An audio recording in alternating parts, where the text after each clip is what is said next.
तो गाइस यहाँ पे लगा हुआ है वो जंग। ये है वो सेट जो उन्होंने मेरे को दिया है। पुराने व्यूअर्स हैं ना, उनको पता ही होगा कि जो मेरी बाइक थी ना उसका एक्सीडेंट हुआ था। सो गाइस उन्होंने ना मेरे को एक और बैड न्यूज़ दे दी है आज कि जब एक्सीडेंट हुआ था ना उसके बाद ये देखो। सो गाइस स्वागत है आपका मेरे यूट्यूब चैनल पे। सो गाइस एक तो गर्मी बहुत है, ये देखो कितना पसीना आया हुआ है। सो गाइस चलिए ये सब रखते हैं बातें साइड पे। सो गाइस आज मैं जा रहा हूँ कि जो बुलेट की मेरी रस्टिंग प्रॉब्लम है ना उसका सोल्यूशन ढूंढने, क्योंकि गाइस काफ़ी देर से ना मेरे को ये प्रॉब्लम आ रही है बुलेट में और ये ना जंग बढ़ता ही जा रहा है। सो गाइस मैं सीधा एजेंसी में ही जाऊंगा, वहाँ से ही ठीक करवाऊंगा, क्योंकि गाइस बाहर से करवाना मेरे को यकीन नहीं है बाहर वालों पे कि वो अच्छे से ठीक करेंगे नहीं करेंगे, मेरे को कोई पता नहीं। एजेंसी का ये है ना कि अगर मैं यहाँ से एजेंसी से करवा रहा हूँ मेरा ठीक हो गया तो आपके शहर से भी जो एजेंसी होगी आप वहाँ से करवा लेना। अगर मैं लोकल शॉप से करवा लूँगा तो आपके वहाँ पे दूसरी लोकल शॉप होगी, सो आपको दिक्कत आएगी।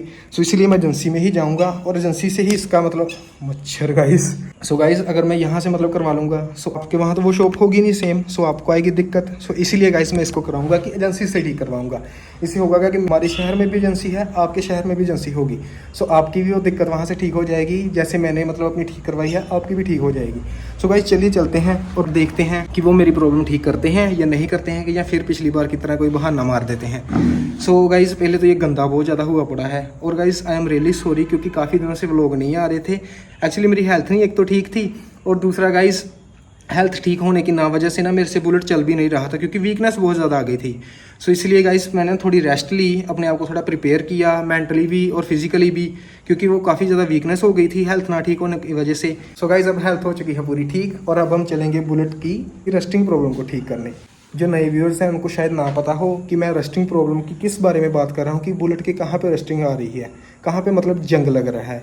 सो गाइस जो नए व्यूअर्स हैं उनको मैं पहले बता दूँ। तो गाइस यहाँ पे लगा हुआ है वो जंग, इन होती है ना उसकी जो गरारी होती है वहाँ पे जंग लगने लग पड़ा है और यहाँ पे भी लगा हुआ है, ये देखो इसके जो नट बोल्ट्स आते हैं। चलिए अब चलते हैं एजेंसी में और इससे करवाते हैं जाकर ठीक।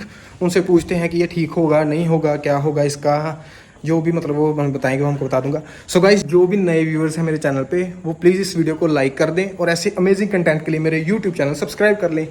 सो गाइस एजेंसी हम पहुँच चुके हैं और वो लगा हुआ है अपना बुलेट। सो गाइस फाइनली उन्होंने प्रॉब्लम का पता कर लिया है। सो मैं आपको घर पे जाके बताता हूँ कि उन्होंने मेरे को क्या बताया है। एजेंसी से हम हो चुके हैं फ्री और उन्होंने हमें ये दे दिया। उनका काम भी सही है, जो भी जाए उनसे पैसे लेकर ही भेजते हैं, ऐसे नहीं भेजते। मैं तो वैसे ही कहता बताने के लिए, उन्होंने कहा नहीं नहीं ये लो ही लो ये लो ही लो। सो उन्होंने ये तो दे दिया है। अब घर जाकर आपको बताता हूँ कि ये क्या है और किस पर्पज़ के लिए मैंने ये लिया है और कितने पैसों में मेरे को ये पड़ा। तो गाइस चेन का मैं उनसे पूछ के आ चुका हूँ, चेन का थोड़ा सा काम भी करवा कर आ चुका हूँ। सो अभी मैं आपको बताता हूँ कि एजेंसी वालों ने क्या कहा और क्या रीज़न है इसका। और एक बार आप लोहे की कंडीशन देखो, देखो गाइस कितना गंदा हो चुका है। यहाँ पे सलेंसर भी गंदा हो चुका है, यहाँ पे भी ये देखो। सो गाइस आपको बताता हूँ कि ये जो होती थी रस्टिंग और ये जो हो रहा था सब उसका क्या कारण था। सो गाइस उसका सबसे बड़ा कारण था कि बाइक ना खड़ी रहती थी, चलती कम थी। गाइस मैं भी स्टडी के लिए बाहर गया हुआ था, इसकी वजह से गाइस 5-6 महीने ना बाइक खड़ी रही। इसी वजह से इस पर रस्ट लगनी शुरू हो चुकी थी। जो भैया थे वो अच्छे थे वहाँ पे, उनसे मैंने पूछा सारा मतलब बताया कि हाँ मेरी बाइक घर पर लगी रह गई, ऐसे मतलब चलाता नहीं था कोई, सब कुछ बताया। फिर उन्होंने कहा पहले तो ऐसे कर, तो यहाँ से ना तुम लुब्रिकेंट स्प्रे ले जाओ, पहले ये यूज़ करो, अगर ये ठीक हो जाता है आगे नहीं बढ़ता तो रहने देना, वरना ये पूरा सेट ही चेंज होगा। सो मैंने कहा चलो स्प्रे पता कर लेते हैं। जैसे मैंने स्प्रे पता करी उसका रेट था 600 रुपया। 600 रुपया सुन के मैंने कहा यार इतनी महंगी। मैं तो वैसे ही आ चुका था पूछने के लिए कि ये क्या है, इन्होंने तो मेरे को फटका दे दिया 600 रुपये का। कहते अगर आप ये ले जाओ, अगर इससे भी नहीं ना फ़र्क पड़ा तो फिर आपका चेन सेट पड़ेगा पूरा, जो पड़ेगा 2000 के करीब करीब। सो मैंने कहा भाई साहब ये तो काम काफ़ी ख़राब हो रहा है। सो मैंने कहा तू दे दे भाई। फिर उन्होंने मेरे को स्प्रे दे दी इसके लिए कि इसको तुम स्प्रे से लुब्रिकेट करो, पहले क्लीन करो फिर लुब्रिकेट करो। देखो कि अगर आपकी बाइक फिर भी रस्ट करती है, फिर भी रस्टिंग प्रॉब्लम आ रही है आपकी बाइक में, तो फिर आपको ये चेंज ही करना पड़ेगा। सो मैं आपको बताता हूँ अब कि वो किट कैसी है जो उन्होंने दी है स्प्रे वाली, और उसमें कितनी स्प्रेज हैं और कितनी लुब्रिकेंट्स हैं। सो अभी बताता हूँ वो किट। ये है वो सेट जो उन्होंने मेरे को दिया है चेन मेंटेनेंस का, और इसकी MRP है देखो गाइस 600 रुपीज़। सो गाइस ये है वो सेट 600 रुपीज़ इसकी MRP है। उन्होंने मेरे से लिए 607 रुपये, 607 रुपीज़ फॉर दिस।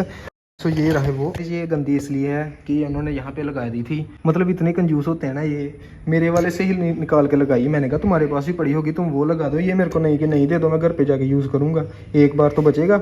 कहते नहीं आप में से लगेगी, जो आपने ख़रीदा है उसमें से लगेगी। मैंने कहा यार ये भी ठीक है, चलो उन्होंने दिया।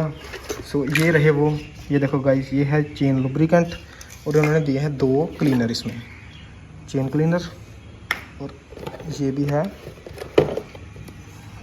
Chain cleaner. इजी स्टेप है गाइस इसके। मैं भी पहले कंफ्यूज हो रहा था कि यार कैसे करना है, मेरे को ना लगा था कि काफ़ी मतलब अजीब सा प्रोसेस होगा कि पता नहीं कैसे इसको लगा कर रखना पड़ेगा, आधा घंटा ऐसे छोड़ना पड़ेगा, मेरे को ऐसे लगता था। लेकिन गाइस ये सिंपल सा प्रोसेस है। ये जो इन्होंने दिया हुआ है ना, ये वाला रेड कलर की इसकी पाइप सी, इसको ऐसे निकाल लेना है, इसको ऐसे खोल देना है। जैसे खोलोगे ना, यहाँ पे एक लिड होगा, मैं आपको बताता हूँ, नई वाले में होगा, ये देखो ये लिड होगा, इसको अपने निकाल के फेंक देना है। और करना क्या है कि ये जो इसके आते हैं ना, यहाँ से नोज़ल सी बनी हुई है, यहाँ पे इसको इंसर्ट कर देना है। जैसे इसको इंसर्ट करोगे ना, करने के बाद ना इसका सबसे पहले स्टेप है कि आपको बाइक को डबल स्टैंड पे लगाना होगा। डबल स्टैंड पे लगाने के बाद इसको करना क्या कि इसको ऑन करना होगा।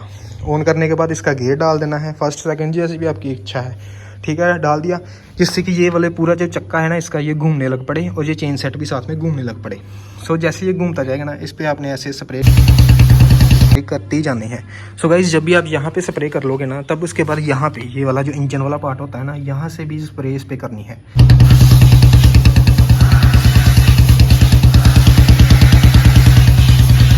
सो इससे होगा कि एक तो ये वाला भी हो जाएगा, ये वाला भी हो जाएगा, जिससे ये क्लीन हो गया। इसके बाद इसको 2 मिनट के लिए रखना है और एक ना या तो ब्रश ले लेना या कपड़ा ले लेना, कुछ भी ले लेना, और जैसे बाइक चलती रहने देनी, ये बंद नहीं करनी है बाइक, ठीक है। इसका ये चक्का घूमता रहे, ये बंद नहीं करना। कपड़ा लेकर ना यहाँ पे लगाना है, जिससे कि ये वाला जो हमने क्लींजर लगाया था ना, ये साफ़ हो जाए, इसका जो कोई भी डस्ट वस्ट है सबको इसको क्लीन कर दे और आपको उसके साथ वाइप कर लेना है। एक बात का ध्यान रखना कि आपकी उंगली ना इसके बीच में आ जाए और कोई भी मतलब आपको इंजरी ना हो, ये बात का ध्यान रखना। सो गाइस क्लींजर का मैंने आपको बता दिया कि कैसे अप्लाई करना है और कैसे साफ़ करना है। इसके बाद का प्रोसेस है कि हमने लेना है ये वाला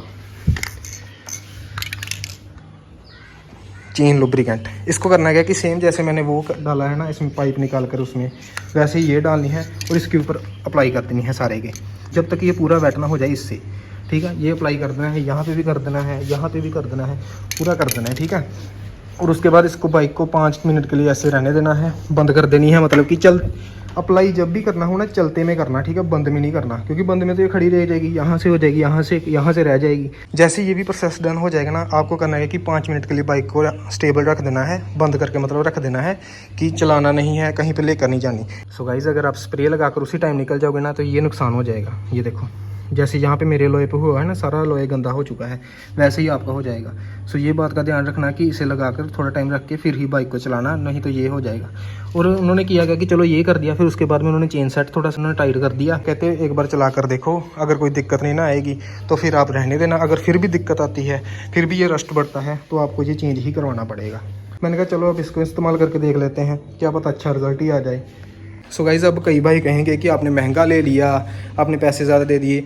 सो गाइज़ मानता हूँ मैं कि बाहर भी मिलते हैं, ये सेम चीज़ हो सकती है, शायद नहीं भी, मेरे को नहीं पता। लेकिन गाइज़ एक हम एजेंसी से लेंगे ना रॉयल एनफील्ड की, तो वो जेन्युइन प्रोडक्ट देंगे, मतलब जो इसी के लिए कैपेबल होगा, सो वो वही देंगे। सो इसलिए मैंने गाइज़ इस एजेंसी से ही परचेज़ किया, रादर देन कि मैं बाहर से किसी शॉप से ले आऊँ। शॉप में क्या है 150 का मिल जाएगा, 200 का, 300 का, 400 का, इतने का मिल सकता था। लेकिन नहीं गाइज़, बाइक के साथ कोई रिस्क नहीं। और उन्होंने मेरे से ना 2-3 प्रिकॉशन भी बताए हैं कि आप इसे लगाने से पहले वो प्रिकॉशन ले लें। सबसे पहला प्रिकॉशन उन्होंने ये कहा है कि कभी भी आपने ये चेन क्लीनर या चेन ल्यूब कहते हैं, जो भी अप्लाई करना हो ना, तो कभी भी बाइक को ना पहले वॉश मत करें। अगर पहले वॉश किया होगा ना, तो ये सभी इसको गंदा कर देगा दोबारा से और आपके पैसे बर्बाद हो जाएंगे। या घर पे किया होगा तो आपकी मेहनत बर्बाद हो जाएगी, ठीक है।